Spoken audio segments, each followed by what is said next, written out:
Fala pessoal, todos bem? Sejam todos muito bem-vindos, eu sou o William Godoy e o Flamengo venceu o Internacional em casa no Maracanã, larga bem nessas oitavas de final da Copa Libertadores e agora decide no Beira-Rio, casa do Internacional, tendo a vantagem desse 1-0. 1-0 que foi construído no primeiro tempo. Um primeiro tempo bem diferente do segundo tempo. Vamos falar sobre esse jogo, vamos falar sobre essa vitória do Flamengo. Será que tem uma explicação? Essa queda do Flamengo, essa mudança de estilo e que acaba ficando um pouco mais perigoso na segunda etapa. O que será que está acontecendo? Enfim, vamos passar aqui pela partida. Tamo junto nessa, obrigado aí pela sua companhia. Sempre aí, deixa o seu like, deixa a sua curtida, que é muito importante aqui pro nosso trabalho, beleza?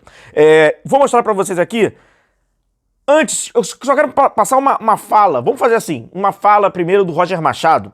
Olha só o que ele falou. Tivemos menos posse, mas controlamos o Flamengo e sofremos um gol numa bola parada quando a torcida do Flamengo já estava ficando impaciente. Meu amigo. Cara, é aquilo, né? O estádio sente o reflexo aí. A torcida do Flamengo já estava ficando impaciente no momento que... Ontem eu não estive no Maracanã, né? No momento que o Flamengo fez o seu gol. Cara, o Flamengo fez um bom primeiro tempo. A galera tem que ter mais paciência. Caraca, meu irmão. Não dá. A gente já falou essa semana até... Não vai mudar. Enquanto a expectativa ela é muito alta, as consequências de algumas coisas também são melhor ficar mais, né? Mais tranquilão, fica mais tranquilo, rapaz. E aí, vamos lá. O grande primeiro tempo do Flamengo, na minha opinião, o Flamengo fez um muito bom primeiro tempo. Dominante, bem lúcido no jogo, organizado. O Inter tendo muitas dificuldades para sair jogando, para conectar o ataque. Praticamente o ataque do Inter não era explorado. Quando conseguia, era mais pelos lados, mas sem oferecer nenhum perigo. E o Flamengo bem, o Flamengo circulando e tal. O Felipe acabou surpreendendo na escalação com o Bruno Henrique mais à frente. O Plata se confirmou, né? Jogando ali mais próximo ao Bruno. E o Luiz Araújo foi o jogador que fez o lado direito. E o Internacional marca no 4-4-2. E a forma com que o Internacional marca, ela acabou... falando muito sobre o que foi a partida, né? A mudança do Flamengo, existe uma mudança do Flamengo do primeiro para o segundo, pois também existe uma mudança do Internacional do primeiro para o segundo tempo. E é aquilo, né? O Flamengo com o Lino pelo lado esquerdo, né? Individualmente o cara que abre ali as defesas e tal. E consequentemente vai despertando a atenção dos adversários. E a tendência é que isso se torne uma rotina. Dobra a marcação. Tenta colocar sempre dois jogadores em cima do Lino, um jogador direto, né? E aí puxa mais um, pode ser o lateral, e aí puxa o meio-campista que trabalha pelo lado direito, ou o ponta que trabalha pelo lado direito. Então o Lino vai ter agora sempre ali uma companhia de dois jogadores, o que não é ruim, não. Porque se tem dois jogadores com o Lino, alguém tá ficando livre, né? Aquele jogo, né, do resta um, alguém vai ficar sobrando nessa. E aí a gente vê lá, né, o Lino aberto pelo lado esquerdo, mas mesmo assim, cara, ele consegue dar sequência às jogadas, ele consegue gerar jogo. E o que o Flamengo começa a fazer e mostra dar mais certo do que antes, até mesmo porque o Lino consegue produzir jogo, é algo que o Flamengo já vinha tentando em outras ocasiões, mas estava esbarrando no atleta que estava naquele setor. Concentra os jogadores por um lado e tá fazendo inversão. O Jorginho fez inversão, até é raro ali tecnicamente, mas o Jorginho, Léo Ortiz, jogadores que têm esse passe médio, esse passe longo com qualidade, eles invertem para encontrar o Lino no mano a mano para que ele acelere e consiga ali criar essa oportunidade no 1 contra 1. O Flamengo fez isso, né? Até com o Léo Ortiz fazendo uma boa inversão e tal. E essa linha aqui do Internacional, eu acho que é aquela linha que acaba ditando um pouco até a modificação e passe pelo segundo tempo. O Internacional joga no primeiro tempo mais num bloco médio-baixo, no segundo tempo é médio-alto, e esses 4 jogadores que trabalham no meio de campo do Internacional tendo, assim, muita dificuldade, porque é o Flamengo controlando o jogo, trocando passe, ultrapassando, chegando, e eles ficando ali naquele meio do caminho, não conseguindo. O Flamengo fez um muito bom primeiro tempo. O Flamengo domina por completo o Internacional e poderia até ter ampliado o placar. Abre com o Bruno Henrique, né, de cabeça, subiu bem, uma boa jogada que o Flamengo tem, né, de bola parada, os jogadores conseguem ali fazer boas movimentações.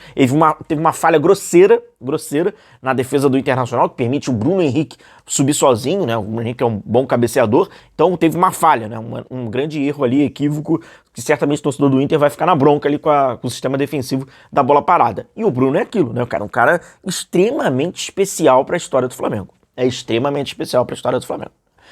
já tá mais velho, já não é mais o mesmo ali com a bola no pé, o momento tecnicamente é completamente diferente, ou tá longe daquilo que se idealiza, ou daquilo que já se foi, mas não importa, é um cara decisivo, um cara importante, jogador determinante que foi lá. Hoje, Flamengo oitavas de final 1-0 já tá na história. Se o Flamengo passar, todo mundo vai lembrar desse gol do Bruno Henrique, né? Então, assim, um cara que vai sempre se reafirmando em grandes palcos, em grandes jogos, né? Um jogador muito especial para nossa história. E aí, o Flamengo vai com esse 1-0 e uma boa atuação no primeiro tempo. Chega no segundo tempo, já é visível. Existe uma mudança do Internacional. Aquilo que era médio-baixo se torna médio-alto. Aqueles 4 jogadores do meio de campo que estavam mais próximos dos defensores, eles passam a estar mais próximos dos atacantes. E aí mudou todo o cenário. O Flamengo se adapta mal a essa mudança do Internacional. Começa a haver uma distância maior entre os jogadores que organizam o time do Flamengo e os jogadores que são encontrados pelos organizadores. E essa distância vai criando um espaço grande, um espaço bem grande. E com esse espaço grande, o Internacional domina o meio de campo. Cara, quando você perde o meio de campo, você perde o volume do jogo.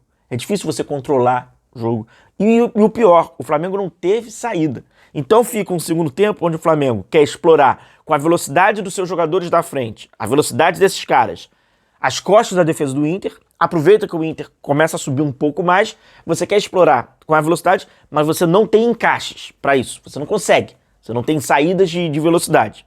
E além disso, você não consegue controlar o jogo, o seu volume vai lá para baixo, o Flamengo não consegue circular. E é nítido, né, que o Internacional dá uma adiantada. Seria até bom se o Flamengo conseguisse em transição, conseguir com velocidade, mas não conseguiu nenhum nem outro. O plano não dá certo. O que funciona, mas é muito pelo mérito do Flamengo de se defender, é que esse controle do Inter e esse domínio do Inter e essa maior imposição que o Internacional tem no segundo tempo não se transforma em chances.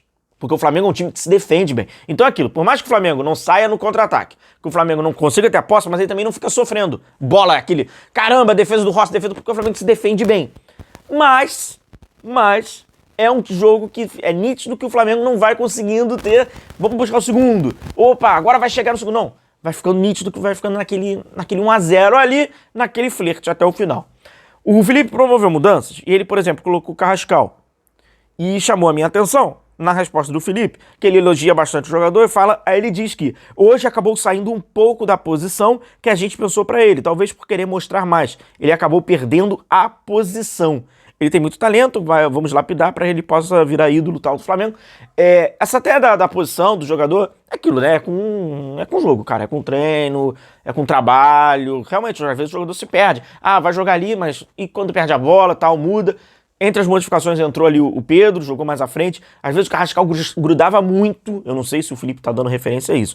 Às vezes ele grudava muito no Pedro, se bem que às vezes o Arrascaeta também faz. E aí acaba se distanciando demais dos meio-campistas, né? Que era Jorginho e o Alan. Depois o Alan sai, entra o Everton Araújo. E aí essa distância é muito grande, implica pro Flamengo não ter tanta conexão. O Cebolinha entrou no lugar do Lino, né? O Lino acabou já no segundo tempo, no início do segundo tempo, nítido que o ritmo também caiu, precisou ser substituído. Aí entrou o Cebolinha ali pelo lado esquerdo. O Flamengo ainda teve uma oportunidade com o Luiz Araújo, pegou bem na bola, só que o goleiro Rocher acabou fazendo uma defesa. Pô, se o Flamengo faz 2-0, seria ainda melhor, mas tem que fazer esse ajuste. Se no segundo tempo o adversário se impõe um pouco mais, então o Flamengo tem 2 saídas para isso. Ou você controla com a bola, e aí você diminui esse ímpeto do adversário com bola, com conexão, com proximidade, envolve, ou então você sai na velocidade. Você sai no contra-ataque, você sai na transição, você aproveita que o adversário vai te espremer e aí vai ficar muito espaço e aí você tem velocidade, você tem recurso para isso, para fazer a conexão. O que aconteceu no Maracanã é que o Flamengo não tinha nenhum outro, embora tenha uma defesa segura. Então com isso, mesmo o Internacional se impondo um pouco mais, ele não gera chances, porque também se gerasse chances, seria praticamente 35 minutos, 30 minutos de bolas perigosas. Então o Flamengo acaba não sofrendo isso por até o seu mérito, mas precisa fazer esse ajuste. Não acho que seja um caso isolado. Não acho que seja um caso isolado. Ah, aconteceu só contra o Internacional, pois não. Não. Já aconteceu em outros jogos, a gente já até havia falado nisso, e um alerta do Flamengo ter mais a bola. O Flamengo pode se defender com a bola. O Flamengo tem se defendido pouco com a bola. O Flamengo está usando a bola unicamente para atacar. pra atacar, principalmente quando ele tá bem, no primeiro tempo. Agora, pra se defender, como era necessário no segundo, o Flamengo não tá conseguindo se defender com a bola. Tem que ter mais posse, talvez um pouquinho mais de proximidade. Eu vou trazer mais vídeos falando sobre isso, porque eu acho bastante pertinente a gente falar sobre essa desconexão que às vezes acontece, e aí fica esburacado, às vezes se transforma em 4-2-4, alguns ajustes que são necessários. O Flamengo vence o Inter por 1-0, vai com um resultado importante pro Beira-Rio. Essa vantagem, ela é boa para um Flamengo que perde pouco, que sofre pouco gol, que sofre poucas oportunidades dentro da mesma partida, é considerável. E sem dúvida nenhuma tem tudo aí para encaminhar essa sonhada classificação para as quartas de final e prosseguir nessa Libertadores. Vamos lá. Um grande abraço, tamo junto. Agora é contra o Inter, mas é Campeonato Brasileiro. É outro jogo, outra competição, outro cenário, é outro completamente diferente. E claro, você está convidado para acompanhar a gente por aqui. Deixa o seu like, eu vou indo nessa. Grande abraço, valeu!